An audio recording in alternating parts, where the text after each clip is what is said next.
नमस्कार विद्यार्थियों, मैं राजेश गुप्ता, सहायक आचार्य राजनीति विज्ञान, बाबू शोभाराम राजकीय कला महाविद्यालय।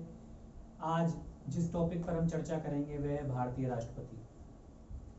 भारतीय राष्ट्रपति पर मैं पहले भी दो जो वीडियो है यूट्यूब पर अपलोड कर चुका हूँ, जिसमें भारतीय राष्ट्रपति का जो स्वरूप है, उनका सामान्य परिचय, उनकी चुनाव प्रक्रिया, उनका कार्यकाल, उनकी शपथ प्रक्रिया, उनके विरुद्ध जो महाभियोग प्रक्रिया, यदि वो संविधान का उल्लंघन करते हैं तो लाई जा सकती है। इन बिंदुओं के बारे में मैंने बताया है। उनके वेतन भत्तों के बारे में मैं चर्चा कर चुका हूँ।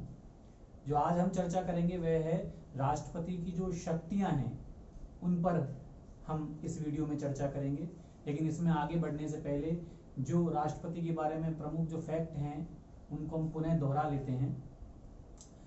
जो राष्ट्रपति संघ की जो हमारी कार्यपालिका है उसका प्रधान है, लेकिन संसदात्मक शासन व्यवस्था में कार्यपालिका के दो प्रधान होते हैं।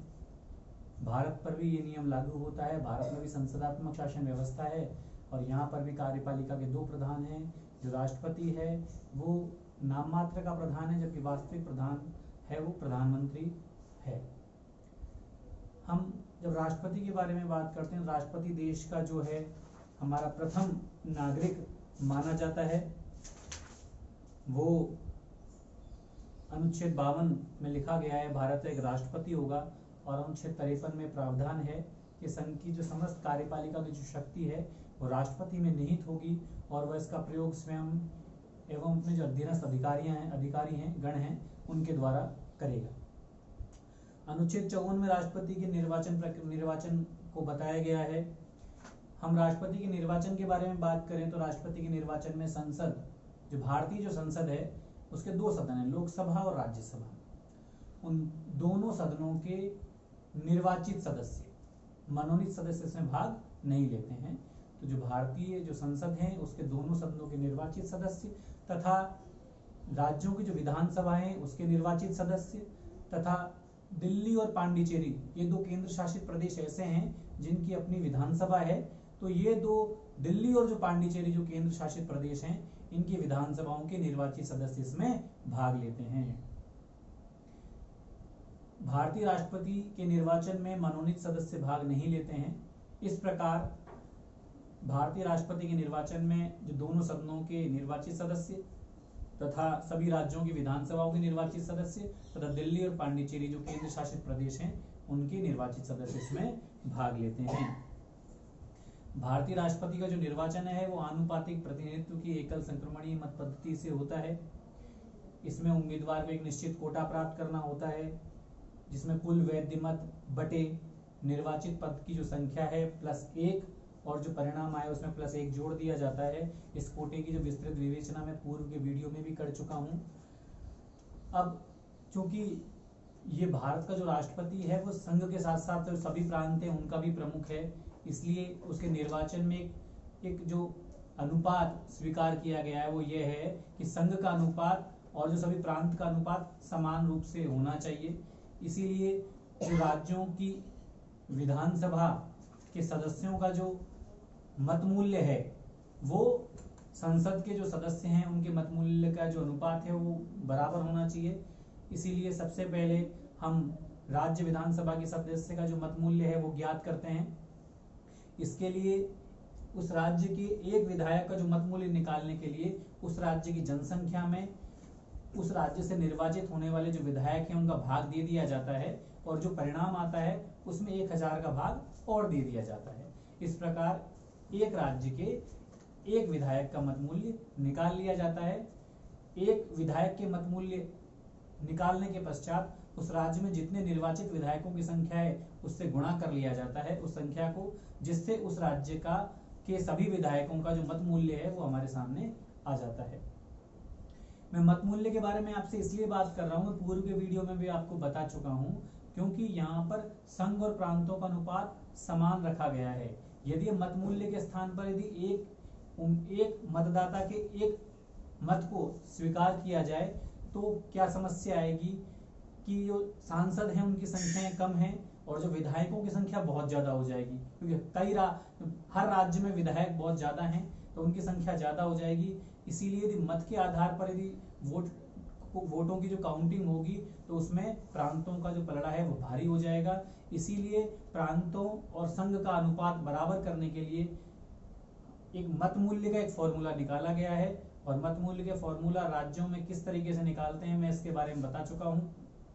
अब सांसदों का जो मत मूल्य निकालने का तरीका है कि सभी राज्यों के जो विधायकों का जो मत मूल्य आ जाए, उसमें कुल जो निर्वाचित सांसद हैं उनसे यदि उनको भाग दे दिया जाए तो एक सांसद के का जो मत मूल्य है वो हमारे सामने आ जाएगा। और इस प्रकार सांसद और विधायकों तो दोनों का जो अनुपात है, संघ और जो प्रांतों का जो अनुपात है वो समान रखा गया है। इस चुनाव केंद्रीय चुनाव आयोग द्वारा करवाया जाता है। इसमें अब एक नियम ये है कि जो भी उम्मीदवार राष्ट्रपति के पद पर खड़ा होना चाहता है उसके लिए 50 प्रस्तावक और 50 अनुमोदक होने जरूरी हैं। इसमें प्रस्तावक या अनुमोदक वही व्यक्ति हो सकता है जिसे इस चुनाव में वोट देने का अधिकार है।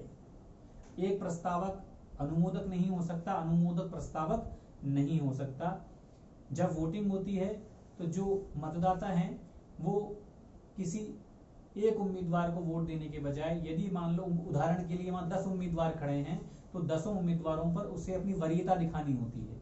अर्थात उदाहरण के लिए यदि 10 उम्मीदवार हैं तो उसे उसमें वो अपने मतपत्र में बताना होता है कि मुझे पहले नंबर पे कौन सा उम्मीदवार पसंद है, मुझे दूसरे नंबर पे कौन सा पसंद है, मुझे तीसरे नंबर पर कौन सा पसंद है, मुझे चौथे नंबर पे कौन सा पसंद है। इस प्रकार सभी उम्मीदवारों के ऊपर उसे अपनी पसंदगी व्यक्त करनी होती है, अपनी चॉइस देनी होती है। तो जब वोटिंग होगी, जब काउंटिंग होगी तो सभी उम्मीदवारों की जो पहली वरीयता के अनुसार, मतों के अनुसार गणना की जाती है।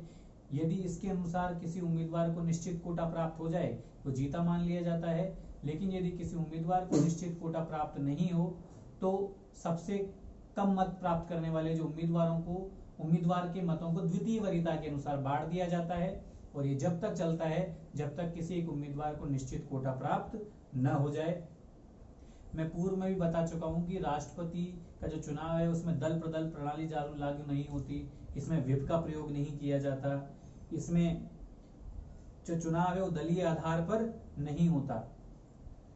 इसके अलावा हम बात करते हैं राष्ट्रपति के कार्यकाल के बारे में। राष्ट्रपति का सामान्य जो कार्यकाल है वो 5 वर्ष है, और 5 वर्ष के बाद भी वो जब तक अपने पद पर बने रहेंगे जब तक कि नया राष्ट्रपति अपने पदभार ग्रहण न कर ले। अमूमन ऐसा होता है कि उसका कार्यकाल समाप्त होने से पहले नए राष्ट्रपति का निर्वाचन कर लिया जाता है।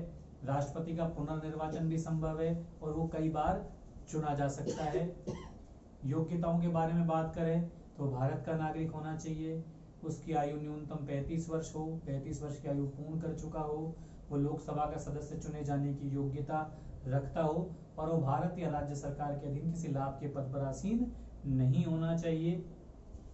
इसके अलावा हम जब शपथ की बात करते हैं इसका प्रावधान अनुच्छेद 60 में है। राष्ट्रपति सर्वोच्च न्यायालय के मुख्य न्यायाधीश या उसकी अनुपस्थिति में जो सर्वोच्च न्यायालय का जो वरिष्ठतम न्यायाधीश है उसके समक्ष वो शपथ लेते हैं। यदि राष्ट्रपति संविधान का उल्लंघन करते हैं तो अनुच्छेद 61 के अंतर्गत उन पर महाभियोग चलाया जा सकता है। महाभियोग शब्द हम केवल राष्ट्रपति के विरुद्ध ही करते हैं। ये महाभियोग प्रस्ताव संसद के किसी भी सदन में लाया जा सकता है। दोनों सदनों की इस संबंध में शक्ति बराबर है। जिस सदन में लाया जाए उसे लाने के लिए कम से कम उस सदन के 1/4 जो सदस्य हैं वो उस आरोप पत्र पर हस्ताक्षर करें। उस हस्ताक्षर, वो जो आरोप पत्र है वो एक संकल्प के रूप में होना जरूरी है। उस सदन द्वारा यदि वो जो ये प्रस्ताव है वो विशेष बहुमत अर्थात 2/3 बहुमत से पास कर दिया जाए तो दूसरे सदन में जाएगा। दूसरा सदन इसकी जांच करा सकता है। जांच होगी तब राष्ट्रपति महोदय स्वयं भी आ सकते हैं या अपने किसी प्रतिनिधि के माध्यम से अपना जवाब भेज सकते हैं। दूसरा सदन भी यदि विशेष बहुमत अर्थात 2/3 बहुमत से यदि उस प्रस्ताव को अनुमोदन कर देता है तो उस दिन से राष्ट्रपति का पद रिक्त समझा जाएगा। इस प्रकार जो महाभियोग की प्रक्रिया है इसमें संसद के दोनों जो सदनों के जो निर्वाचित सदस्यों के साथ साथ इसमें मनोनीत सदस्य भी भाग लेते हैं, लेकिन महाभियोग प्रक्रिया में राज्य विधानसभा के सदस्य या राज्य विधान परिषद के सदस्य भाग नहीं लेते हैं।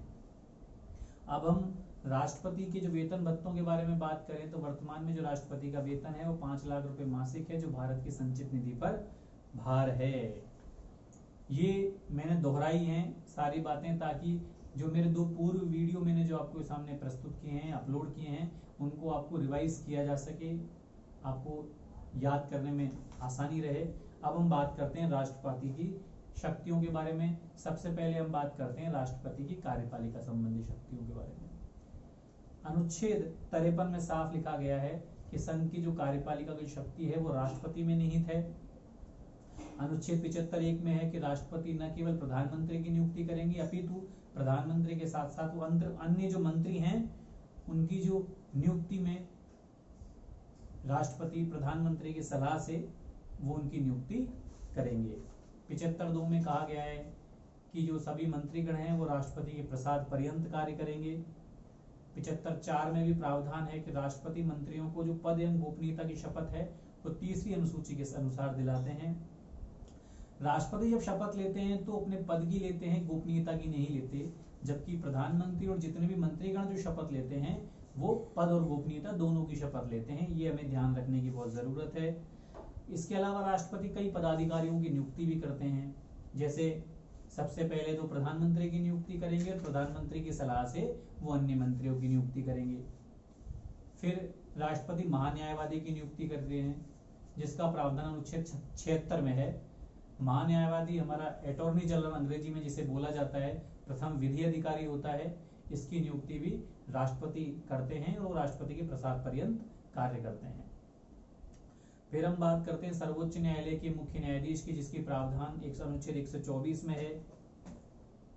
सर्वोच्च न्यायालय के अन्य न्यायाधीशों की नियुक्ति भी राष्ट्रपति महोदय द्वारा की जाती है। नियंत्रक और महालेखा परीक्षक प्रावधान अनुच्छेद 148 में है, जिसे अंग्रेजी में हम CAG केक भी बोलते हैं। इसकी जो नियुक्ति है वो भी राष्ट्रपति महोदय के द्वारा की जाती है। केंद्रीय जो निर्वाचन आयोग के अध्यक्ष व सदस्यों की जो नियुक्ति है वो भी राष्ट्रपति महोदय के द्वारा की जाती है। इसका प्रावधान अनुच्छेद 280 में है। माफी चाहूंगा, इसका प्रावधान अनुच्छेद 324 में है। 280 में जो प्रावधान है वो वित्त आयोग के बारे में है। तो वित्त आयोग के अध्यक्ष व सदस्य की जो नियुक्ति है वो राष्ट्रपति द्वारा की जाती है।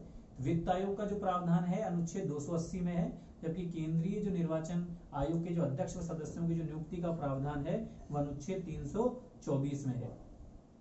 संघ लोक सेवा आयोग के जो अध्यक्ष व सदस्यों की नियुक्ति राष्ट्रपति करता है, प्रावधान अनुच्छेद 316 में है।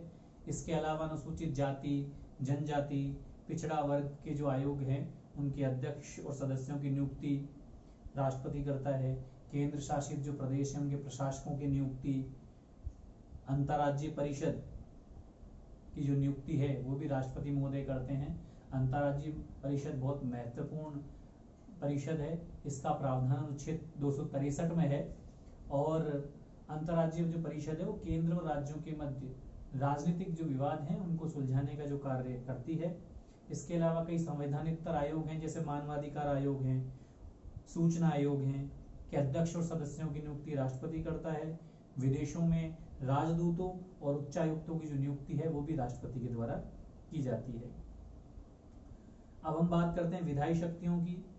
समय समय पर संसद के अधिवेशनों को बुलाना, उनके सत्रों को बुलाना और सत्रों का जो सत्रावसान करना वो राष्ट्रपति का अधिकार है। राष्ट्रपति किसी भी विशेष परिस्थिति में लोकसभा का विघटन कर सकते हैं, अनुच्छेद 85। यदि राष्ट्रपति को लगता है कि प्रधानमंत्री के पास अपेक्षित बहुमत नहीं है तो वो लोकसभा का विघटन कर सकते हैं। अनुच्छेद 86 में है कि राष्ट्रपति संसद के किसी भी एक सदन अथवा दोनों सदनों में अभिभाषण दे सकते हैं। वो संसद को संदेश भेजने की शक्ति भी रखते हैं। अनुच्छेद 87 में है कि राष्ट्रपति जैसे ही नई लोकसभा का निर्वाचन होगा, नई लोकसभा का गठन होगा, उसके बाद जो भी प्रथम सत्र होगा उसे राष्ट्रपति संबोधित करेंगे। इसके अलावा जो प्रत्येक जो वर्ष है उसके जो प्रथम सत्र को भी राष्ट्रपति संबोधित करते हैं, वो भाषण देते हैं। ये जो अभिभाषण है वो केंद्रीय मंत्रिपरिषद के द्वारा तैयार किया जाता है। अनुच्छेद 80(3) में एक प्रावधान और है कि राष्ट्रपति राज्यसभा में साहित्य, कला, समाज सेवा और विज्ञान के क्षेत्र में 12 सदस्यों को मनोनीत करने की शक्ति रखते हैं। इसके अलावा अनुच्छेद 331 के अंतर्गत यदि लोकसभा में एंग्लो इंडियन का समुचित प्रतिनिधित्व नहीं है तो भी वो 2 सदस्यों को मनोनीत कर सकते हैं। यदि साधारण विधेयक को लेकर संसद के दोनों सदनों में टकरार पैदा हो जाए, कोई साधारण विधेयक के किसी इश्यू को लेकर एक सदन उस विधेयक को पास न करे, कोई गतिरोध पैदा हो जाए, तो संविधान के अनुच्छेद 108 के तहत राष्ट्रपति दोनों सदनों की संयुक्त बैठक बुला सकते हैं। अनुच्छेद 112 के तहत जो वार्षिक वित्तीय विवरण है, जो बजट जिसे हम कहते हैं, वो भी संसद के सामने रखवाने का जो कार्य है वो राष्ट्रपति करते हैं। यहाँ पर जो बजट है वो लोकसभा में पेश होता है, लोकसभा में उसे रखवाया जाता है, वो राष्ट्रपति के द्वारा रखवाया जाता है। अनुच्छेद 151 के तहत केक का प्रतिवेदन CAG का जो रिपोर्ट है। अनुच्छेद 281 में वित्त आयोग की सिफारिशें। अनुच्छेद 338 के तहत अनुसूचित जाति आयोग का प्रतिवेदन। 338 के में अनुसूचित जनजाति आयोग का प्रतिवेदन। अनुच्छेद 340 में पिछड़े वर्ग आयोग का प्रतिवेदन। और अनुच्छेद 323 के तहत संघ लोक सेवा आयोग के जो प्रतिवेदन को सदन में जो रखवाने का जो कार्य है वो राष्ट्रपति महोदय करते हैं। इसके अलावा संसद की अयोग्यता को लेकर यदि कोई प्रश्न है, दल बदल को छोड़कर, यदि दल बदल को लेकर विवाद है तो इसका निपटारा जो सदन का जो अध्यक्ष है, सभापति है, वो करेगा। दल बदल को छोड़कर यदि संसद की सांसद है, कोई संसद सदस्य है, उसकी अयोग्यता को लेकर यदि कोई प्रश्न है तो उसका जो निपटारा है वो राष्ट्रपति करेंगे। इस मामले को निपटारा करने से पहले, इस मामले का निपटारा करने से पहले वो निर्वाचन आयोग से सलाह लेते हैं और निर्वाचन आयोग की सलाह लेकर वो जो सांसद हैं उनकी अयोग्यता पर फैसला करते हैं, लेकिन दल बदल केस को छोड़कर। अगले वीडियो में हम राष्ट्रपति की जो अन्य शक्तियां हैं उनके बारे में जानेंगे। आपका बहुत बहुत धन्यवाद। Thank you.